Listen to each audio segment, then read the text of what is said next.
I want to start today with Isaiah 53. So we're going to be in Luke. Don't worry. Don't be disappointed. We're going to be in Luke. But let's start in Isaiah 53.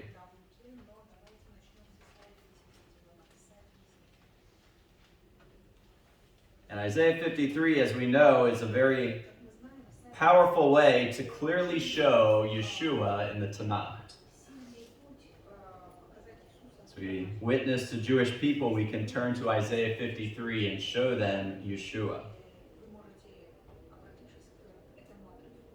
For us as believers, it's very clear that the servant spoken of by Isaiah is Yeshua. But like with so many of the prophecies that we bring to Jewish people, they had developed a defense.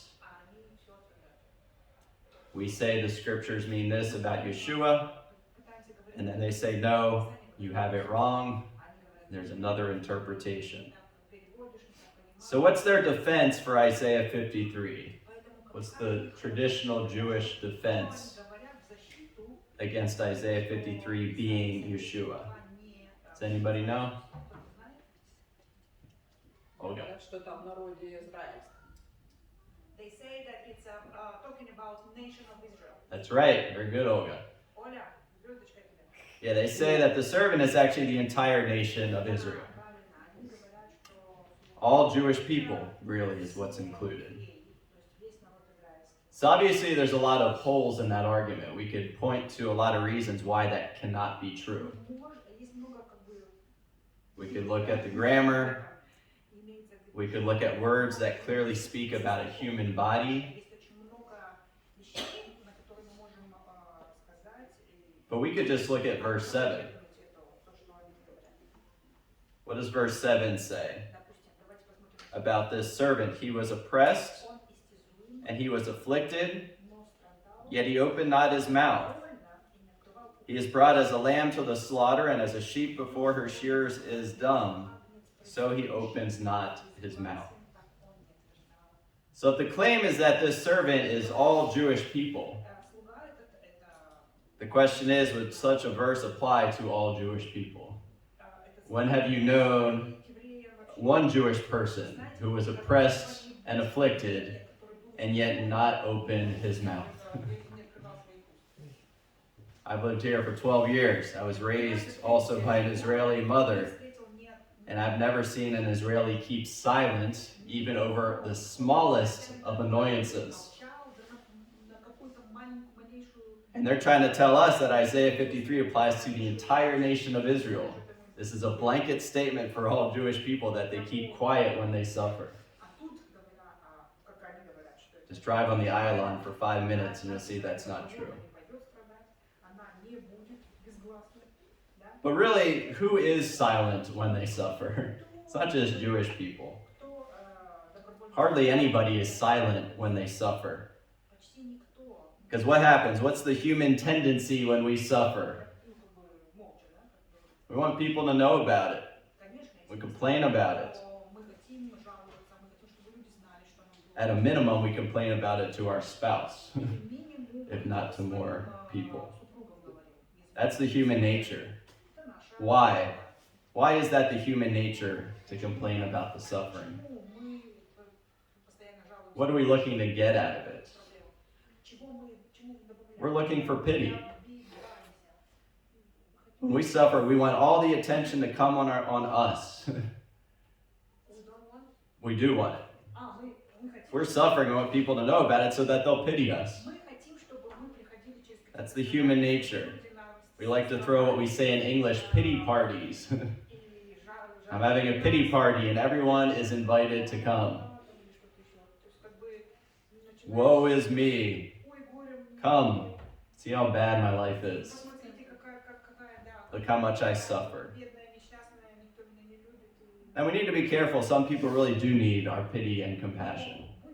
There's definitely needs out there that we need to minister to. But I think there are many people that get so consumed with every excuse to say, look at me, I'm suffering. so consumed with their own troubles and sorrow that they could become blind to the needs of other people, the need to show compassion towards other people. Does anybody here watch YouTube? You guys heard of YouTube? So there's lots of videos to choose, and one that I've seen sometimes, there's always like these trends in videos, and you'll never find just one video about one thing.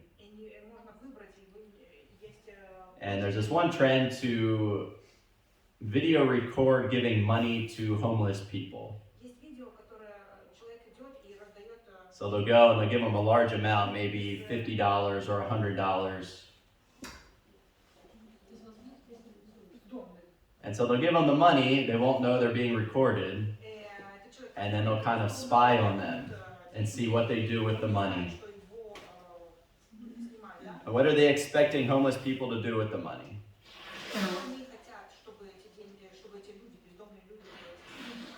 A lot of times they're looking for them just to go buy alcohol, or drugs,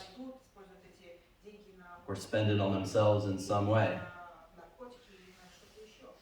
But sometimes they're surprised, and the homeless person takes that money, he goes to the store, he buys food, and then he gives it to other homeless people. So even though he's suffering, he's homeless, and he's in need of compassion, yet in the middle of his suffering, he shows compassion to other people. And in a small way, that's what we see in today's text in Luke 23. We see Yeshua suffering. We've been talking about Yeshua on trial, and now he's about to go to the cross. And in the middle of that suffering, instead of focusing on himself, instead of saying, everybody look at me and pity me, in the middle of his path to the cross, what we're going to see today is that he still had compassion on others in the middle of his suffering. So let's turn to Luke 23. Let's start by just reading verses 26 and 27. It says, and as they led him away, so the trial is over, they're leading him to the crucifixion. They laid hold upon one Simon, a Cyrenian, coming out of the country, and on him they laid the cross, that he might bear it after Jesus. And there followed him a great company of people and of women, which also bewailed and lamented him. So last time we looked at Yeshua on trial, and we saw that we live in a world of injustice. And we saw one of the greatest acts of injustice in history. Because we saw that Yeshua was completely innocent. Innocent of any wrongdoing, free of any sin. And yet Pilate condemned him to death as a criminal. So what happens right after the trial, Luke does not tell us. But the other Gospels tell us. They tell us that Yeshua was mocked again. We saw Yeshua mocked before. They mock him again. They put the robe on him, treat him like, not really like a king, mocking him as a king. And they put the crown of thorns on his head. They hail him mockingly as a king. After that, they beat Yeshua. They scourge him. They take the whip with the nails and the glass, and they beat him repeatedly. Scourging is what they call it. This is what they would do to somebody before they crucify them. And they did it almost to the point where some people would almost die at the point of that scourging. That's really what the scourging was doing. It was preparing them to die on the cross. It would make their death quicker. So from there, after he was beat, scourged, the person that was being crucified, they would put that wooden beam on their back. They would carry the wooden beam that would be part of the cross that they would hang on. And so from the point of judgment, there in front of Pontius Pilate, he would then walk through the city, out of the city with that big wooden beam. It was humiliating. For any condemned criminal of Rome, it was humiliating. Because they would walk through crowds of people. And as they walked, the centurion or another Roman guard would go before him and they would shout out the crime of the criminal. So people, as they were watching, they would hear what the crime was.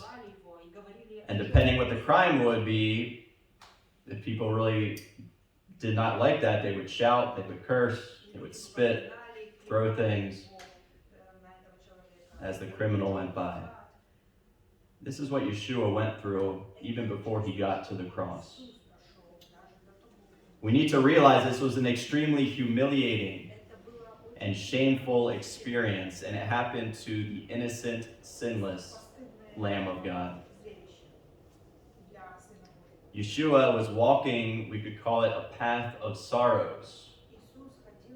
And I say that because you may have walked in the old city. Have you ever walked on the Via Dolorosa? Anybody walk on the Via Dolorosa in the old city of Jerusalem? What does Via Dolorosa mean? The way of suffering. The way of suffering, okay? The way of sorrows also is translated. So this was the way he went. And along this way of sorrow and humiliation and suffering, Yeshua encountered several people. The first one was Simon, a Cyrenian, in verse 26. What happens? It looks like Yeshua got very weak as he was carrying that beam. He hadn't slept. Remember, he was weak also. He hadn't slept for probably 24 hours. He had just been beaten close to death. And so it's believed that at some point Yeshua fell down. He collapsed. And at that point, the Romans saw that he could not carry the beam. And so they saw Simon from Cyrene and said, "You will carry the wooden beam." So they forced him to carry it all the way to the cross. And we'll talk about Simon a little bit later. But he met other people along the Via Dolorosa. Verses 27 to 28 talk about other people that he met. It says, "There followed him a great company of people and of women, which also bewailed and lamented him. And Jesus, turning unto them, said, Daughters of Jerusalem, weep not for me, but weep for yourselves and for your children." Again, we see Luke talking about women. If you read all the Gospels, there's not a lot of talk about women, but when Luke writes, he speaks more about women in Yeshua's ministry than any other of the Gospel writers. Here that he calls them, or Yeshua calls them, the daughters of Jerusalem. The daughters of Jerusalem. It's an interesting phrase. We don't see it much, but we do see it a lot in the Song of Solomon. And basically, it's just another title for Jewish women. And they were crying. These were women that loved Yeshua. Maybe some of them were disciples. And they were doing more than just crying. It says in verse 27, they bewailed and lamented him. Okay, this isn't just shedding a tear. This is the way Jewish people would behave at a funeral, with the shouting out and the beating of the chest. When someone died, this is how they behaved. This is how the women treated Yeshua. They loved him. And it pained them to see him in such suffering and knowing he was about to die. It seems like this was appropriate behavior. It seems reasonable that they would behave in such a way, that they should have wept and pitied Yeshua. But what did Yeshua say to these women? Verse 28, he says to the daughters of Jerusalem, "Weep not for me." Don't cry for me. but weep for yourselves and for your children. Yeshua was indeed suffering, and yet in the middle of his suffering, he focuses on them and not on himself. His suffering was terrible and humiliating, but he also knew it was temporary. After all this, he knew he would die, but then rise from the dead to wear the right hand of the Father. So Yeshua was able to focus on these women, on other people, even during his suffering. We could say because he knew where he was going. He knew, to say it in modern language, he knew he was going to be all right. However, as he looked at the daughters of Jerusalem and the nation of Israel, he knew they were not going to be all right. Jews without Yeshua aren't going to be all right. Therefore, he says to these women, weep for yourselves and for your children. Yeshua wanted all the weeping to be for them and not for him, because he knew ultimately he was headed for the Father, whereas he knew the nation of Israel, was headed for judgment. Remember when Yeshua came to Jerusalem earlier that week? Remember that Sunday? What did we say? What was one of the first things that Yeshua did when he came to Jerusalem? Anybody remember? How many times I wanted to gather you as the word? You're confusing that with the previous time. Yeah. He did say that, but not on that Sunday. But you're on the right path. Let's go to Luke 19. Beats his prophets? Nope. No, that's different. Again, you're on the right, kind of on the right path. Let's go to Luke 19. Luke 19. It was one of the first things he did. He rode in on the donkey. What else did he do? Verses 41 to 44 in Luke 19. When he was come near, he beheld the city and wept over it, saying, if thou hadst known, even thou at least in this thy day, the things which belong unto thy peace, but now they are hid from thine eyes. For the day shall come upon thee, that thine enemy shall cast a trench about thee, and compass thee round, and keep thee in on every side, and shall lay thee even with the ground, and thy children within thee, and they shall not leave in thee one stone upon another, because thou knewest not the time of thy visitation. One of the first things he did when he came to town was he wept over Jerusalem. He wept with the same intensity as these women wept in Luke 23. Again, just like the women, he was not just shedding a tear. It wasn't like in the Hollywood movies where it's just a tear rolling down the cheek. He was wailing and lamenting like those women. And why was he weeping so strongly? What did we say? It's because he looked at Jerusalem, he looked at the entire nation of Israel, and he knew they were blind to the judgment that was coming to them. They were blind both to the immediate judgment, what was going to happen in 70 AD, when Jerusalem would be destroyed, but also knowing they're blind to their eternal judgment, to the judgment that comes to every lost person that fails to believe in Yeshua. So back here in Luke 23, Yeshua once again was talking about this judgment that was coming for Jerusalem. And again, it directed his heart of pity towards them, compassion towards them. What does he say here in verses 29 to 31? Here we're back in Luke 23. It says, behold, the days are coming in the which they shall say, blessed are the barren, and the wombs that never bear, and the wombs and the paps which never gave suck. Then shall they begin to say to the mountains, fall on us, and to the hills, cover us. For if they do these things in a green tree, what shall be done in the dry? Yeshua again was talking about the destruction of Jerusalem in 70 AD.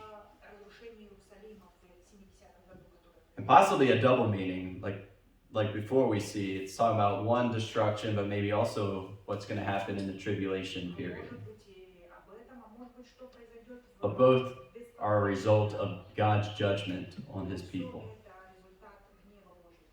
And he shows us really, just how terrible things are going to get for them. How terrible what? How terrible it's going to get. Насколько ужасно это все будет. Keep in mind, he's speaking here to women. Смотрите, он говорит здесь женщинам. What's very precious to women? Что дорого для людей? Дети, children. Deity, their children. Что дорого для женщины? Their children.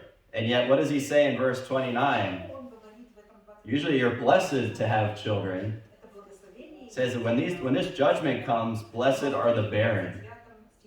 He's talking about women that can't have children, and the wombs that never bear, and the paps which never gave suck. The women that never can't have a baby and can't nurse the baby. Why did he say that? Typically, it's a blessing. It says in Scripture, it's a blessing for women to have children, not to be barren and without children. That was typically a curse.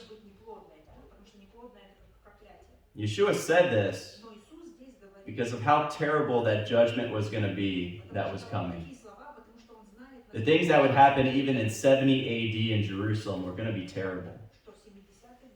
What did we say back in Luke 19? That the Romans in 70 AD, they surrounded Jerusalem. It was a siege. They cut off any supplies from coming in to the city. No food was coming in. People were starving. And Josephus, the Jewish historian, wrote about some of the experiences in Jerusalem at that time. And he wrote that some people got so desperate, so hungry, that they would take their baby, roast it on fire, and eat it.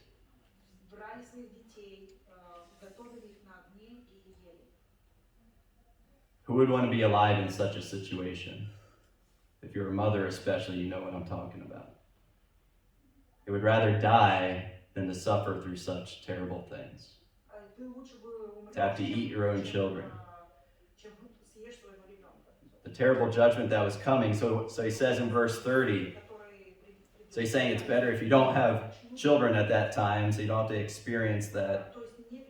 But also, even if you don't have children, the time will be so bad that they'll want to die. They'll say to the mountains, fall on us, to the hills, cover us. And this is a reference back to Hosea, talking about when judgment is coming that's so terrible, the only escape you see is through death. See it again in the book of Revelation, that desire, just mountains fall on us just so we don't have to suffer through this anymore.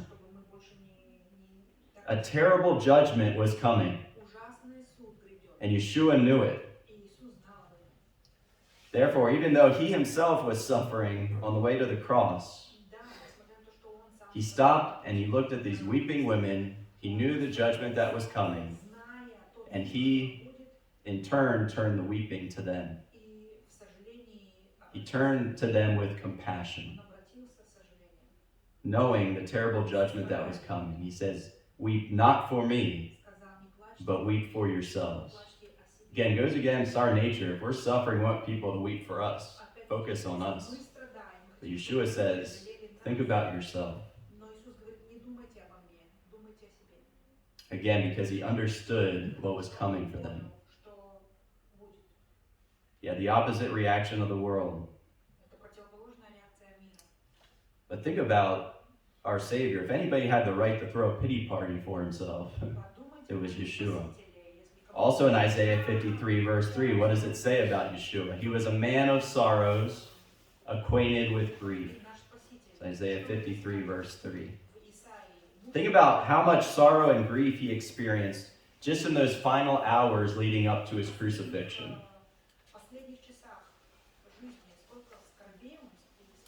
He had every reason to throw a pity party for himself. He was betrayed by one of his closest friends, one of his 12 disciples, and then the other 11 abandoned him when he needed them most, when he went and was arrested.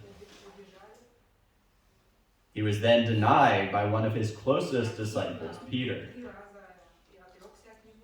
He was mocked he was beaten, he was falsely accused, not just by strangers, but by the people that he came to save, the nation of Israel. He was completely innocent, yet he suffered the cruelest and most humiliating criminal's death. A man of sorrows, acquainted with grief. Yet after all this, as these women wept for him, he doesn't accept their pity. Instead, he pities them. He's moved with compassion towards them. In the middle of his current suffering, Yeshua had compassion on them because he saw their future suffering. His future would be glorious. His future would be with the Father. But their future would be only judgment. So I've been using the word compassion a lot. Be good if we are on the same page of what compassion means. Compassion is sorrow in response to the suffering of others. We see someone suffer. We're sad about it, but more than that, it causes us to want to help. This is the compassion that Yeshua showed. Compassion is a key trait of God. Psalm 86:15 says that you, O Lord, are a God full of compassion. El Rahum. Yeshua showed compassion repeatedly throughout the scriptures. He was moved with compassion as he healed people. As he healed the leper, it says he was moved with compassion. We saw in Luke 7 where he raised the dead son in the town of Nain of the widow woman. It says he was moved with compassion on her. But above all, what was the thing that most moved Yeshua with compassion? Anybody know? What moved Yeshua with compassion more than anything else?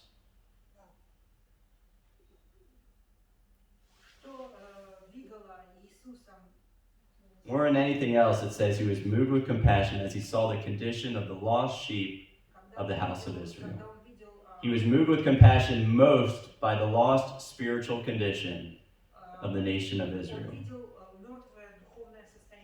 And he knew the judgment that was coming because of their lost condition. And so it created this sorrow that moved him to help them. Even in the middle of his own suffering, he was looking out for them.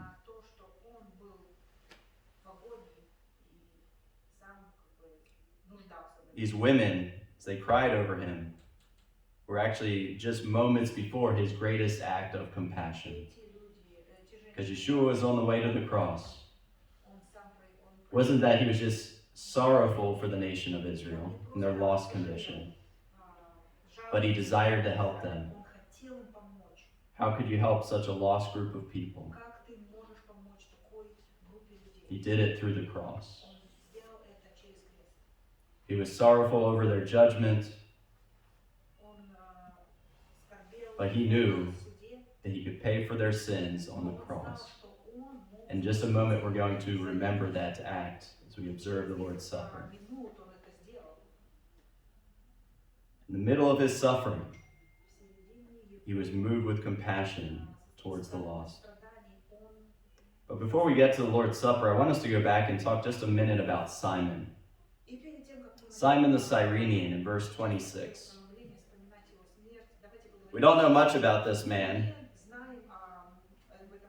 What do we know based on that sentence? We know where he was from. Where was he from? Cyrene. Cyrene is modern-day Libya in northern Africa. Yes? Don't he have two sons, Rufus and Alexander? Yeah, don't get ahead of me, though.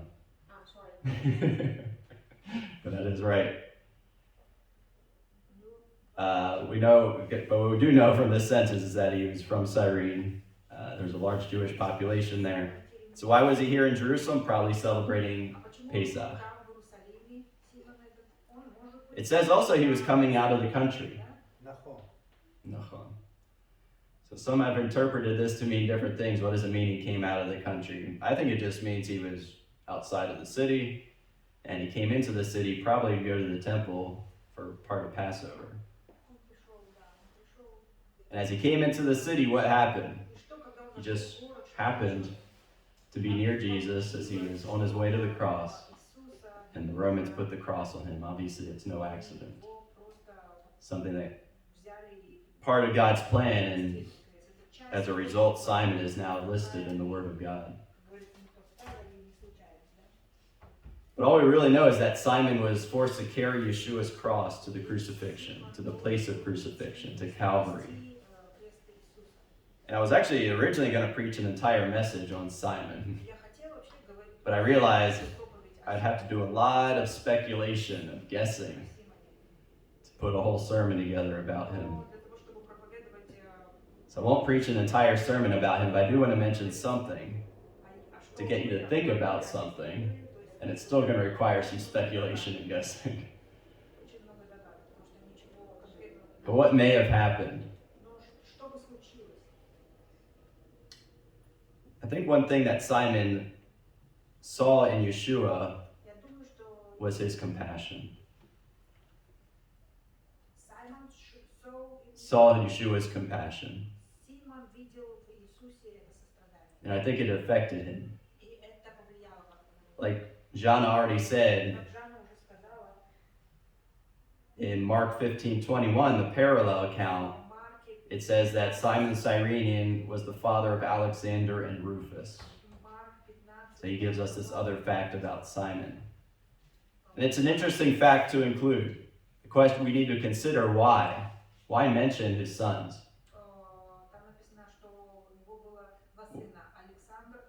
So why would he write about his sons? Well, it doesn't matter what his sons' names are.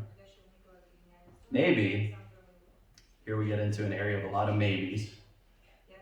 Maybe Mark was writing to people who were familiar with this family. Maybe he was writing to some believers that knew Simon and his sons Alexander and Rufus. And then we consider Romans chapter 16, verse 13. Whereas Paul's closing out Romans, he says, "Salute Rufus, chosen in the Lord, and his mother and mine." So these verses together create some questions for us. Is the Rufus from Mark 15:21 the same Rufus as Romans 16:13? And if yes, if this is the same Rufus, then how did Rufus become a believer? And if Rufus's father was indeed Simon the Cyrenian, was he a believer?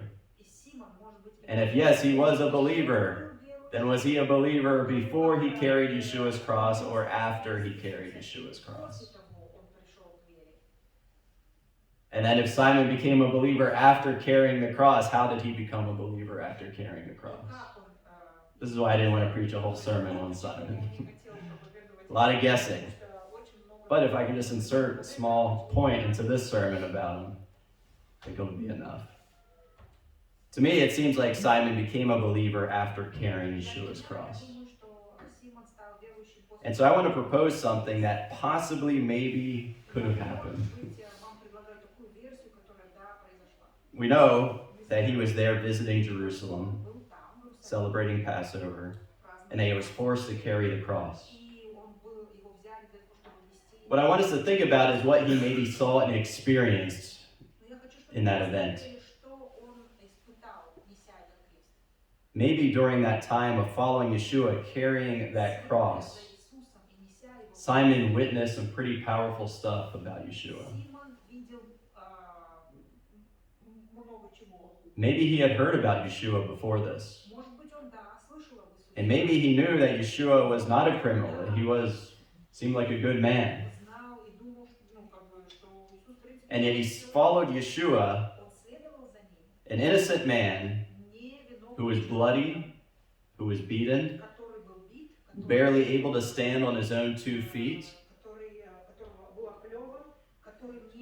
He heard the Roman shouting before Yeshua his crime. What was his crime? What do you think that Roman centurion was shouting? Simply saying, this man claims to be the king of the Jews. That's the plaque that would end up above Yeshua's head on the cross. What do you think Simon thought about such a crime? Simon walked, he saw the women crying. In the middle of that, he saw Yeshua with this great suffering, bleeding, almost unrecognizable as a human being. Obviously suffering, and yet he says, don't weep for me, weep for yourselves. He saw Yeshua's compassion towards others, even in the midst of his unjust suffering. So maybe, just maybe, Simon saw something outstanding in Yeshua. Maybe he stuck around. Maybe after he carried that cross to Calvary, maybe he stayed there to watch. He would have experienced and witnessed other things as well. What else would he have seen? He would have seen him hanging on the cross and looking down on the people that sent him there, the people that accused him. And yet, what did he say in verse 34? Father, forgive them, for they know not what they do. Another act of compassion. And maybe he stayed a little bit longer. Simon stayed a little bit longer, and he saw Yeshua say to the criminal that hung next to him, today, verse 43, thou shalt be with me in paradise. And maybe, just maybe, Simon saw the compassion of God pour out of Yeshua in all these things, in these final events of his life, causing him to realize he's like no man he's ever seen before. He's certainly not like any criminal I've seen before. And maybe he even made the same confession as the centurion in verse 47. What did the centurion say? Certainly this was a righteous man. And in the other Gospels it says, he said more. He said, truly this man was the Son of God. Maybe, just maybe, that testimony of Yeshua's compassion was enough to lead Simon on a path to salvation. And then maybe he shared that faith with his sons, Alexander and Rufus, who became then prominent members in the church. Something to think about. Maybe he saw Yeshua in the middle of his great suffering, yet showing compassion towards others, all the way to the cross, all the way really to his final breath. And maybe it led him to faith in Yeshua. We can only make assumptions when it comes to Simon. Okay? Take some artistic liberty there. But we don't need to guess about our own lives. We know what happens in our own lives. We know the impact that our lives have on other people. Maybe not to the fullest extent, but we have an idea. And the question is, how are we behaving and how is it affecting other people? Particularly think about when you suffer. The question is, how do we behave when we suffer? Again, I'm not saying we should ignore the needs of those who suffer, and sometimes people need a certain thing. But what I'm saying is that when we suffer, especially when it's, or even when it's unjustly, what's our response? Are we looking for a pity party? Is all our focus turned on me? And at the same time, we then become blind to the suffering of those around us. The true, eternal suffering that comes to the unbelievers. Are we able to act like Yeshua? Even though we suffer, even in the midst of our suffering, can we still show compassion towards others? Can we still be focused on eternity in the midst of our current suffering? And are we showing compassion to the lost, knowing their future suffering, Показываем ли мы это by sharing the gospel with them? людей, Often we get caught up in our own current suffering, как говорится, and we forget about that future suffering of the lost. We get focused on ourselves. It's all about me and my problems. но или мы Woe is me. себя и говорим, Everyone look at me. я такой, сякой, у меня Yeshua said, вообще. don't weep for me, weep for yourselves. Нет, не плачьте обо мне. Can't forget about the bigger issue, the future. Because for us, we may suffer, we're all going to suffer at some level in this life.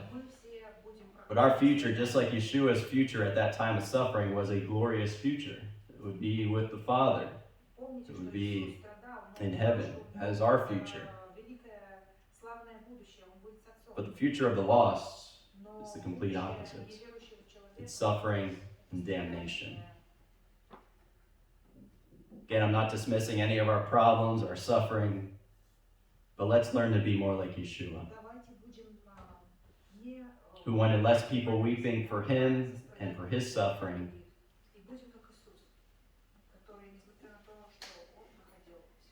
And why did he want them to weep for themselves? He wanted them to realize the source of the problem, that sin is leading to judgment.